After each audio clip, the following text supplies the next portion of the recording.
Good morning. हमारे YouTube channel पे आप सभी का स्वागत है। तो चलिए आज के कुछ महत्वपूर्ण करंट अफेयर को देखते हैं।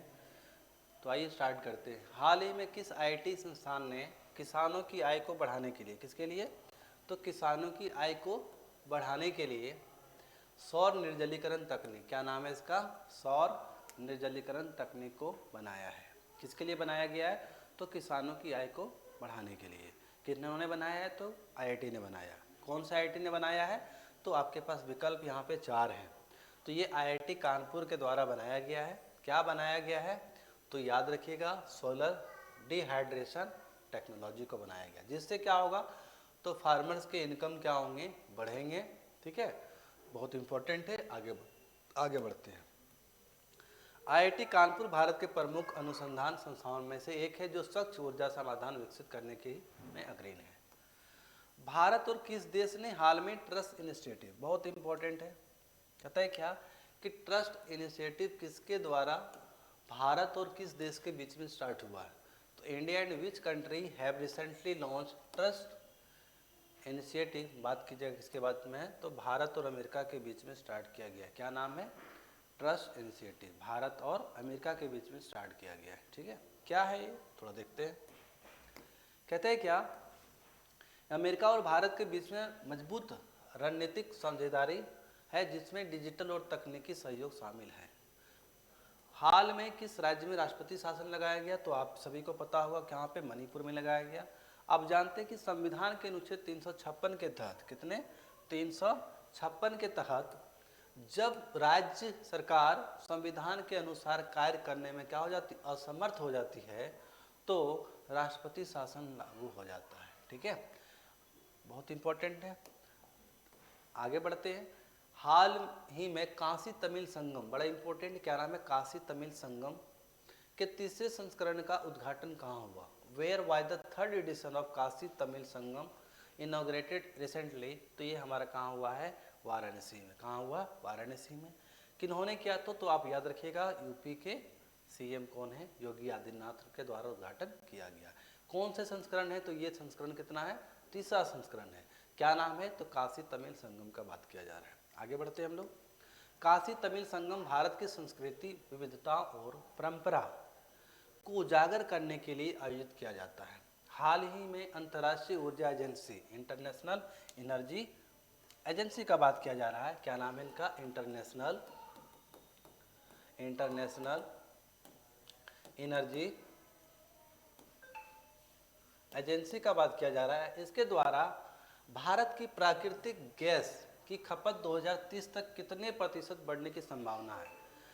आईईए, इंटरनेशनल एनर्जी एजेंसी के द्वारा भारत का अनुमान लगाया गया है कि प्राकृतिक गैस जो है 2030 में कितना % खपत होने के चांसेस है। तो ये विकल्प आपके पास कितना है, 60% तक की जाने की चांसेस हैं। बहुत इंपॉर्टेंट है। आगे बढ़ते हैं। ये क्या है, तो इंटरनेशनल एनर्जी एजेंसी एक अंतर्राष्ट्रीय एजेंसी है जो वैश्विक ऊर्जा नीतियों की निगरानी करता है। हाल में ही विश्व रेडियो दिवस किस तारीख को मनाया गया, तो अगर पूछा जाए आपको वर्ल्ड रेडियो डे कब मनाया जाता है, 13 फरवरी को। कब मनाया जाता है, 13 फरवरी को। और इसकी शुरुआत जो हुई थी, कब हुई थी, 2011 में शुरुआत हुई थी। इसका उद्देश्य है रेडियो के महत्व को उजागर करना। पूछा जाए रेडियो दिवस की शुरुआत कब हुई, 2011 में। अगर पूछा जाए इसका उद्देश्य क्या है, तो रेडियो के महत्व को उजागर करना इसका उद्देश्य है। हाल ही में वैश्विक व्यापार शिखर सम्मेलन, क्या नाम है, वैश्विक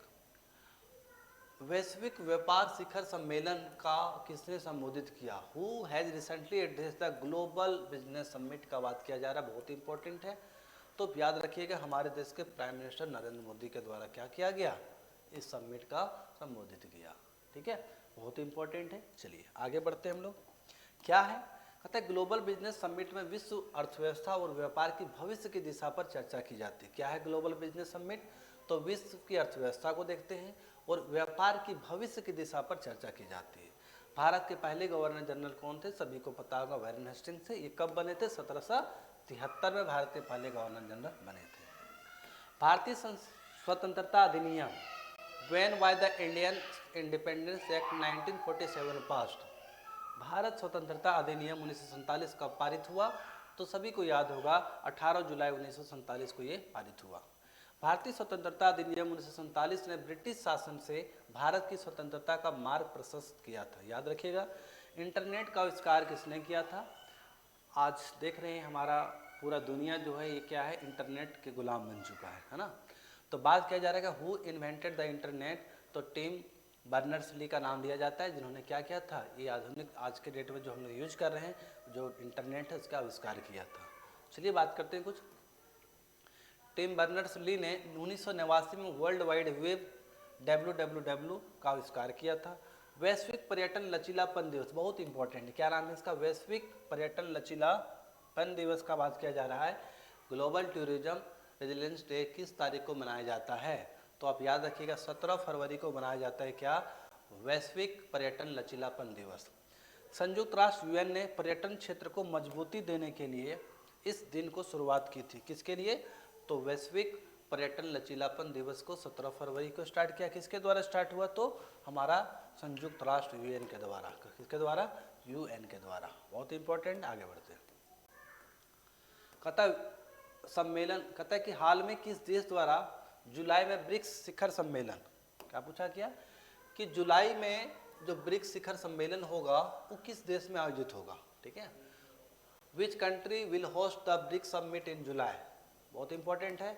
तो आप याद रखिए कहाँ पे? ब्राज़ील में होगा। कहाँ पे? ब्राज़ील में।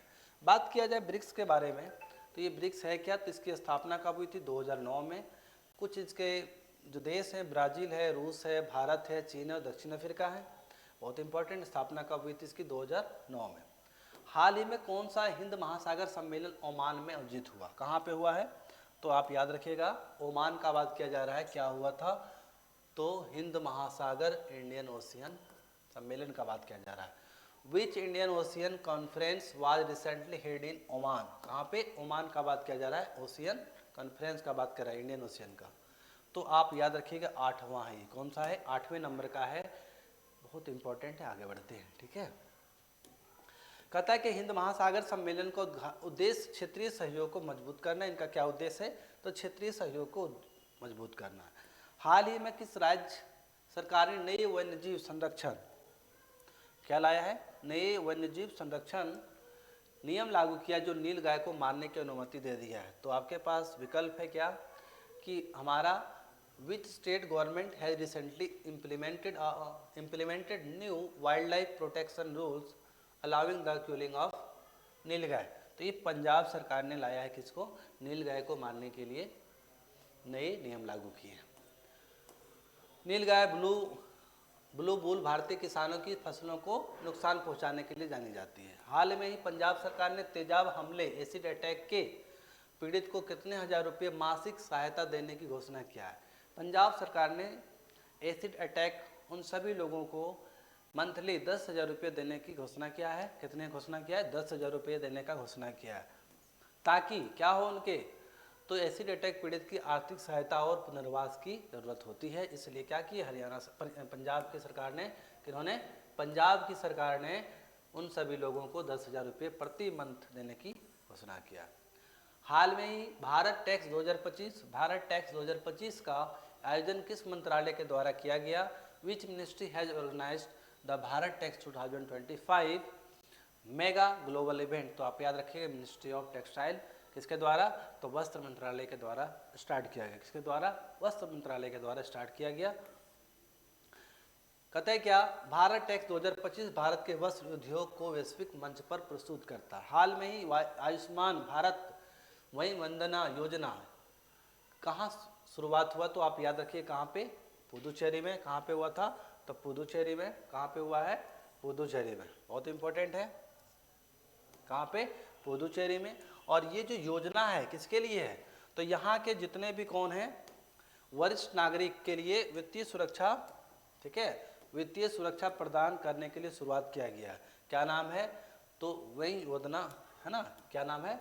तो आप याद रखिए वही वंदन योजना का नाम लिया गया। बहुत इंपॉर्टेंट है। हाल ही में यूक्रेन के राष्ट्रपति ने किस देश के लिए सशस्त्र सेना का गठन का आह्वान किया?